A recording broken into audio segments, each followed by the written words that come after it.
warahmatullahi wabarakatuh. Halo teman-teman, apa kabarnya hari ini? Perkenalkan, nama aku Eka Lain dari Fakultas Ilmu Pendidikan Program Studi Pendidikan Guru Sekolah Dasar Universitas PGRI Semarang. Nah, pada kesempatan kali ini, aku akan membawakan sebuah dongeng yang berjudul Timun Emas karya Kak Arya Satya Ikra Negara yang diterbitkan di Lingkar Media guna memenuhi mata kuliah Kemampuan Bahasa Indonesia. Selamat menyaksikan! Dahulu di Jawa Tengah ada seorang janda yang sudah tua, Mbok Rondo namanya. Pekerjaannya hanyalah mencari kayu bakar di hutan. Sudah lama ia menginginkan seorang anak, tetapi ia hanyalah seorang janda miskin. Lagi pula ia sudah tua, mana bisa ia mempunyai anak. Pada suatu hari, sehabis mengumpulkan kayu bakar di hutan, Mbok Rondo duduk beristirahat sambil mengeluh. Seandainya aku mempunyai anak, pasti beban hidupku berkurang, sebab ada yang membantuku bekerja. Tak tiba-tiba, bumi pun bergetar seperti ada gempa bumi. Bum, bum, bum. Depan Mbok Rondo muncullah raksasa yang bertubuh besar, berwajah sangar. Mbok Rondo pun takut melihatnya. Hai Mbok Rondo, kamu menginginkan anak ya? Aku bisa mengabulkan keinginanmu, kata raksasa itu dengan suara yang keras. Benarkah? Mbok Rondo pun bertanya. Rasa takutnya pun mulai hilang. Benar, tapi ada syaratnya. Kalau anakmu sudah berumur 16 tahun, kau harus memberikannya kepadaku. Dia akan kujadikan santapanku, jawab raksasa itu. Karena begitu inginnya Mbok Rondo mempunyai seorang anak, ia pun langsung mengiyakan syarat dari raksasa tanpa berpikir panjang. Kemudian raksasa itu memberi biji mentimun kepada Mbok Rondo. Mbok Rondo pun segera pulang dan menanam benih itu di halaman belakang. Setiap hari Mbok Rondo menyiram biji timun itu. 2 minggu kemudian tanaman itu sudah berbuah. Buahnya sangat lebat sekali. Di antara sekian banyak buah mentimun itu, ada satu buah yang sangat besar, warnanya kekuningan. Kalau terkena sinar matahari, buah itu berkilau seperti emas. Mbok Rondo sangat tertarik pada buah mentimun yang besar itu. Kemudian ia memetiknya dan membawanya ke rumah. Sesampainya di rumah, Mbok Rondo mengambil pisau, lalu membelah buah itu. Ia terkejut karena di dalamnya ada seorang anak yang sangat cantik. Ternyata raksasa itu tidak berbohong, gumam Mbok Rondo. Sekarang aku punya anak, aduh senangnya hatiku. Mbok Rondo sangat gembira. Ia menamakan bayi itu dengan nama Timun Emas. Hari, bulan, dan tahun pun berganti. Timun Emas tumbuh menjadi seorang gadis jelita. Mbok Rondo sangat menyayangi Timun Emas. Pagi itu sangat cerah. Mbok Rondo dan Timun Emas bersiap ke hutan untuk mencari kayu. Tiba-tiba, bum, bum, bum. Bumi pun bergetar, lalu disusul suara tawa menggelegar. Hahaha. Hai Mbok Rondo, keluarlah. Aku datang untuk menagih janji, kata raksasa itu. Gemetar seluruh tubuh Mbok Rondo. Cepat-cepat ia memeluk Timun Emas dan membisikkannya agar bersembunyi di balik kolong tempat tidur. Lalu Mbok Rondo keluar menemui raksasa itu. Aku tahu kedatanganmu ke semari untuk mengambil timun emas. Berilah aku waktu 2 tahun. Kalau timun emas kuberikan sekarang, tentu rasanya kurang lezat karena tubuhnya masih kecil. Benar juga. Baiklah, 2 tahun lagi aku akan datang. Kalau kau bohong, kamu akan kutelan mentah-mentah. Hahaha, ancam raksasa itu sambil tertawa. Raksasa itu pun pergi meninggalkan rumah Mbok Rondo. Mbok Rondo menghela napas lega. Kemudian ia masuk ke rumah, menghampiri anaknya yang masih bersembunyi di kolong tempat tidur. Anakku, keluarlah, raksasa itu sudah pergi, kata Mbok Rondo. 2 tahun kemudian, Timun Emas sudah dewasa, wajahnya semakin cantik. Kulitnya kuning langsat, tapi Mbok Rondo cemas jika teringat akan janjinya kepada raksasa. Pada suatu malam, saat Mbok Rondo sedang tidur, ia mendengar suara gaib dalam mimpinya. "Hai Mbok Rondo, kalau kau ingin anakmu selamat, mintalah bantuan kepada seorang petapa di Bukit Gandul." Esokan harinya, Mbok Rondo pergi ke Bukit Gandul.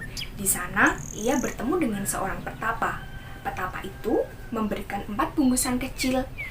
Ayo, kira-kira ada yang tahu tidak apa isi 4 bingkisan kecil tersebut? Ya, benar sekali.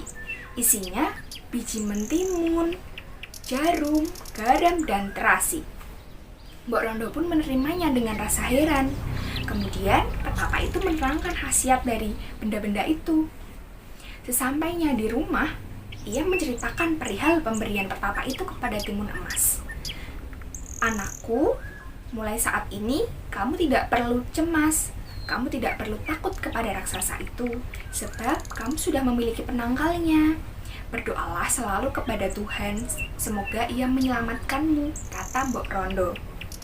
"Terima kasih, Mbok." Demikian pun, hari berganti hari. Hingga pada suatu ketika, Mbok Rondo sedang menjahit baju untuk timun emas. Tiba-tiba, bumi pun berguncang, pertanda raksasa itu datang. Raksasa itu datang lagi rupanya, gumam Mbok Rondo. Benar saja, tak lama kemudian, raksasa itu sudah berada di abang pintu rumah Mbok Rondo. "Ho, mana timun emas? Ayo cepat, serahkan dia kepadaku. Aku sudah sangat lapar," kata raksasa itu dengan suara menggelegar. Mbok Rondo keluar menemui raksasa itu. "Baiklah, aku akan bawa dia keluar," kata Mbok Rondo. Ia segera masuk ke rumah, diambilnya bungkusan pemberian sang petapa, kemudian diberikan kepada timun emas. "Anakku, bawalah bekal ini, pergilah lewat pintu belakang, sebelum raksasa itu menangkapmu." "Baiklah, Mbok," timun emas segera berlari lewat pintu belakang. "Ingat anakku, jangan sampai kau lupa pesan petapa itu. Kamu masih ingat kan?" "Ingat, Mbok," kata timun emas. "Baik, sekarang cepat pergilah." Tidak berapa lama kemudian, raksasa itu memanggil Mbok Rondo. "Mbok Rondo, mana timun emas?" Suara raksasa itu terdengar tidak sabar. "Maafkan aku, raksasa." "Ada apa?" "Timun emas ternyata sudah pergi." "Apa kau bilang?" Geram raksasa itu. "Maafkan aku. Kurang ajar, mengapa kau tidak bilang sejak tadi?" Dengan marah, raksasa itu segera mengedarkan pandangannya ke sekeliling. Lamat-lamat, dari kejauhan, ia melihat seorang gadis sedang berlari cepat di padang rumput. "Hehehehe, mau lari kemana kau gadis kecil?" Dengan modal tubuhnya yang besar dan kesaktian raksasa itu, segeralah ia melangkahkan kakinya. Ia tidak perlu berlari kencang. Namun, langkah-langkahnya yang lebar bagaikan gerak kaki kuda yang berlari cepat. Timun emas yang berada di kejauhan dalam tempo singkat sudah hampir disusulnya. "Walau lari ke ujung dunia, aku pasti akan mengejarmu," teriak si raksasa. Karena terus berlari, timun emas mulai kelelahan. Dalam keadaan terdesak, timun emas teringat akan bungkusan pemberian petapa. Ia mengambil segenggam biji timun dalam bungkusannya. Cepat ia taburkan biji timun di sekitarnya. Sungguh ajaib, mentimun itu langsung berbuah dengan lebat. Buahnya besar-besar. Raksasa itu berhenti ketika melihat buah mentimun itu di hadapannya. "Hahaha, buah mentimun ini akan dapat menambah tenagaku," kata si raksasa. Sejenak, ia menatap timun emas yang terus berlari kencang menjauhinya. "Hehehe, tidak mengapa bocah manis itu lari sekuat tenagamu, toh nanti aku akan dapat menyusulmu." Lalu, ia mencubit timun-timun itu seketika dengan daunnya yang masih muda. Dengan rakus, ia pun melahap semua buah yang ada sampai tak tersisa satu pun. "Hehehe, habis sudah. Sekarang tenagaku bertambah kuat. Aku pasti dapat menangkap gadis kecil itu." Setelah kenyang, raksasa itu kembali mengejar timun emas. Hanya dalam beberapa langkah, kaki raksasa itu sudah dapat menyusul timun emas. Timun emas ketakutan. Lalu, ia mengambil jarum dari kayu bambu yang potong kecil-kecil. Di saat yang kritis, Timun Emas menaburkan jarum di tanah. Sungguh ajaib, jarum-jarum itu berubah menjadi hutan bambu yang sangat lebat. Raksasa itu berusaha menembusnya, namun tubuh dan kakinya terasa sakit karena tergores dan tertusuk bambu yang patah. Ia pantang menyerah dan berhasil melewati hutan bambu itu. Lalu ia terus mengejar Timun Emas. "Hai Timun Emas, jangan harap kamu bisa lolos," seru si raksasa sambil membungkuk untuk menangkap Timun Emas. Dengan sigap, Timun Emas melompat ke samping dan berkelit menghindar. "Oh, hampir saja kau tertangkap." Timun Emas terengah-engah. Keringat mulai membasahi tubuhnya. Ia ingat pada bungkusan pemberian petapa yang tinggal 2 itu. Isinya garam dan terasi. Ia segera membuka tali bungkusan garam. Garam itu ditaburkan ke arah si raksasa. Seketika, butiran garam itu berubah menjadi lautan. Raksasa itu sangat terkejut karena tiba-tiba tubuhnya tercebur ke dalam laut. Tapi, berkat kesaktiannya, ia berhasil berenang ke tepi. Ia kembali mengejar Timun Emas. Merasa dipermainkan, kemarahan raksasa itu semakin memuncak. Bocah kurang ajar. Kau tertangkap, akan kutelan kau bulat-bulat." Timun Emas semakin khawatir karena raksasa itu berhasil melewati lautan yang sangat luas. Akan tetapi, ia tidak putus asa. Ia terus berlari meskipun sudah kelelahan. Raksasa itu terus mengejar. Timun Emas melemparkan isi bungkusan yang terakhir. Terasi itu langsung dilemparkan ke arah si raksasa. Tiba-tiba saja terbentuklah lautan lumpur yang mendidih. Raksasa itu terkejut sekali. Dalam sekejap, tubuhnya ditelan lautan lumpur. Dengan segala upaya ia berusaha menyelamatkan diri. Ia meronta-ronta, tapi usahanya sia-sia. Tubuhnya pelan-pelan tenggelam ke dasar. "Timun Emas, tolonglah aku. Aku berjanji tidak akan memakanmu," raksasa itu meminta belas kasihan.